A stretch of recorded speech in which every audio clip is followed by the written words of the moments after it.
Eu estou aqui na minha mão com duas ferramentas.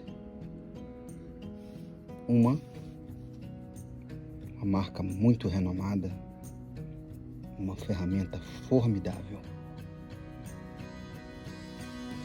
A outra, uma marca que está começando a ser conhecida em nosso país, também formidável.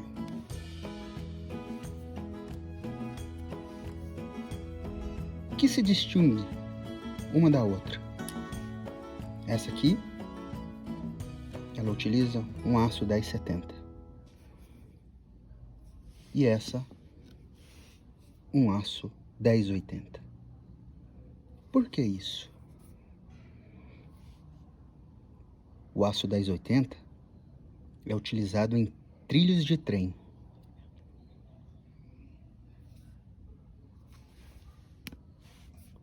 Vamos dar uma olhada em alguns conceitos e entender por que esta empresa Channel Lock utiliza um aço tão nobre e esse aqui utiliza um aço um pouco inferior. Vamos falar hoje da têmpera, um tratamento térmico diferenciado esta marca dá em suas ferramentas.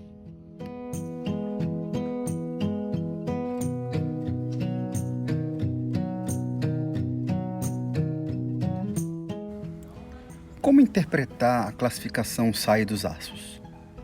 Bom, primeiro, pessoal, a gente tem que entender o que significa SAI. Como a gente vê aí várias vezes nos materiais, a designação SAI. Bom, SAI é um termo em inglês que significa Society of Automotive Engineers, ou seja, Sociedade de Engenheiros Automotivos. É um sistema de identificação de 4 ou 5 dígitos, baseado na composição química do aço, como um código que atesta quais elementos estão presentes na liga. Como que a gente pode interpretar isso? Vamos pegar aqui o exemplo do SAI 1045. SAI indica norma, utilizada para classificar o aço.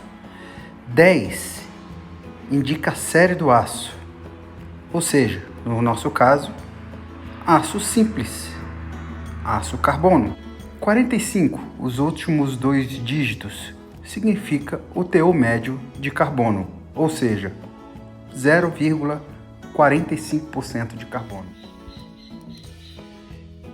Então, conforme a primeira parte do nosso estudo, SAI 1080, aço carbono com 0,8% de carbono. SAI 1070, aço carbono com 0,7% de carbono.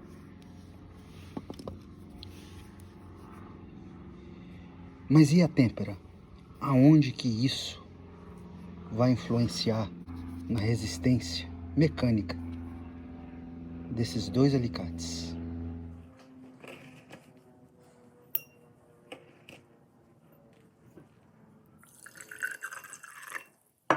Para que você possa entender como a disposição do carbono no retículo cristalino do ferro, você precisa visualizar ele como uma solução. Aqui temos uma solução de água com açúcar.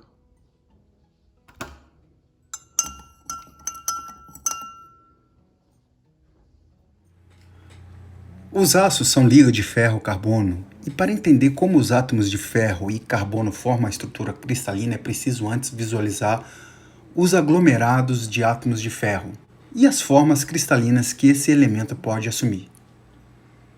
Em temperaturas elevadas, o aço apresenta uma estrutura denominada cúbica de face centrada, CFC, onde nós temos átomos de ferro nos vértices desse cubo e na sua face. Nós damos o nome dessa estrutura de austenita. A outra célula primária forma uma estrutura cúbica de corpo centrado, ou seja, com 8 átomos nos vértices da célula unitária e um único átomo no centro do cubo. Nós podemos ver aí, essa é a forma CCC, ou ferrita. E o carbono? Aonde que ele vai parar em toda essa estrutura? Ele vai ocupar os espaços intersticiais do retículo cristalino. Ele pode adquirir várias conformações geométricas, mas não vem aqui ao nosso caso estudar isso neste momento, senão o nosso estudo vai ficar muito grande. Mas o carbono, ele ocupa, então, esses espaços intersticiais que existem na célula da estrutura cristalina. Estamos aqui com um diagrama de equilíbrio ferro-carbono, onde nós temos ali, no eixo Y, a temperatura, no eixo X, a quantidade de carbono. Esta faixa é a que nós mais precisamos, que é a faixa dos aços.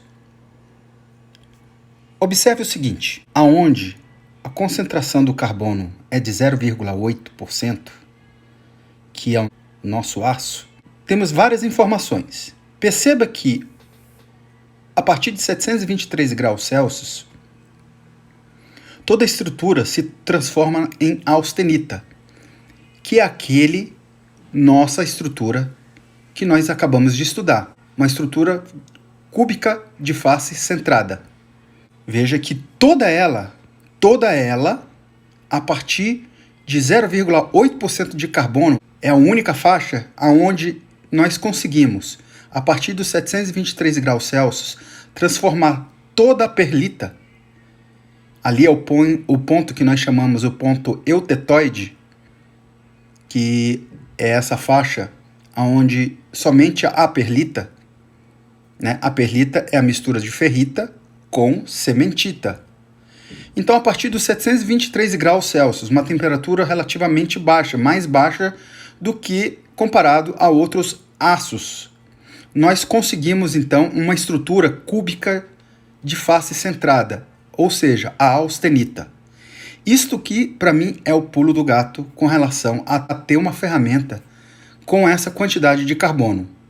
Nós, então, temos uma faixa de temperatura menor, conseguimos transformar toda ela em toda uma estrutura CFC, em austenita, nós vamos conseguir realizar uma têmpera muito interessante. Mas antes disso, nós temos que entender uma coisa.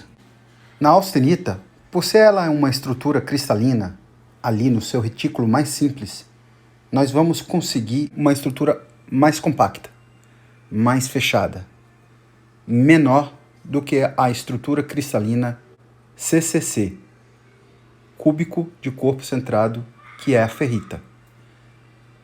Na estrutura austenita, nós vamos então conseguir, através da têmpera, aprisionar os carbonos de uma forma muito interessante. Nós estamos aqui com um gráfico muito simples, um gráfico onde é representado a dureza em Brinell, a dureza em Rockwells e a quantidade de carbono. Aqui, nós percebemos que a dureza ela aumenta quanto maior é o teor de carbono, mas ele atinge um limite, um ponto aonde a nossa curva ela começa a cair. Esse ponto máximo é praticamente ali com teor de carbono 0,8%. Um aço com teor de carbono de 0,8%, chegando ali em torno de 67 Rockwell. Aí é que nós precisamos entender como a forma que uma têmpera pode então modificar essa dureza de forma que as tensões geradas elas podem ser completamente atenuadas nesse processo que nós vamos ver a seguir.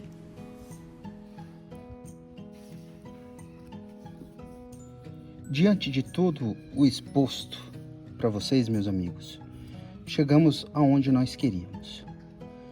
Nós estudamos sobre as estruturas cristalinas, estudamos sobre as disposições dos átomos de carbono nessa estrutura e bem como a disposição do ferro nessa estrutura cristalina.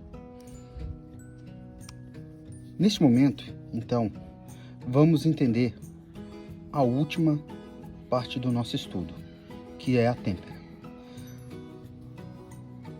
A Chain Lock, que utiliza esse aço extremamente nobre, um aço com muito teor de carbono, ela corre um grande perigo. Ao se efetuar a têmpera, um esfriamento rápido do aço, principalmente nas regiões onde você quer ter mais dureza, você pode tornar esse aço muito quebradiço. Ele consegue chegar a uma dureza máxima de 67 Rockwells. Isso é bastante perigoso. Na têmpera, quando nós resfriamos rapidamente o metal, principalmente um metal que tem muito carbono na sua estrutura cristalina, como é o caso do aço SAI 1080, nós transformamos ele imediatamente da austenita para a martensita. A martensita, ela aprisiona, com resfriamento térmico rápido, ele aprisiona uma quantidade enorme de carbono em sua estrutura. Essa estrutura, que é formada pela martensita, nós chamamos de tetragonal de corpo centrado, que vai aparecer aí para vocês. Lembra da nossa água com açúcar? Quando nós resfriamos rapidamente, nós aprisionamos os átomos de carbono e eles ficam muito aglomerados.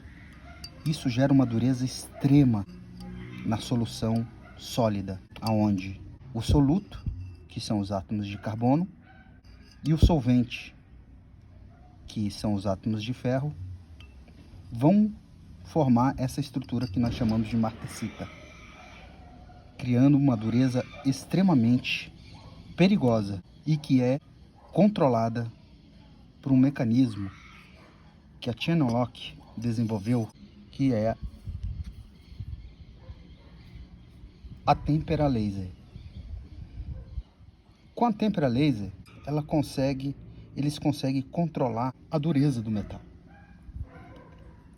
E com isso, com o resfriamento, as grandes distorções provenientes da martensita, as tensões no metais, elas são muito mais atenuadas no processo de revenimento.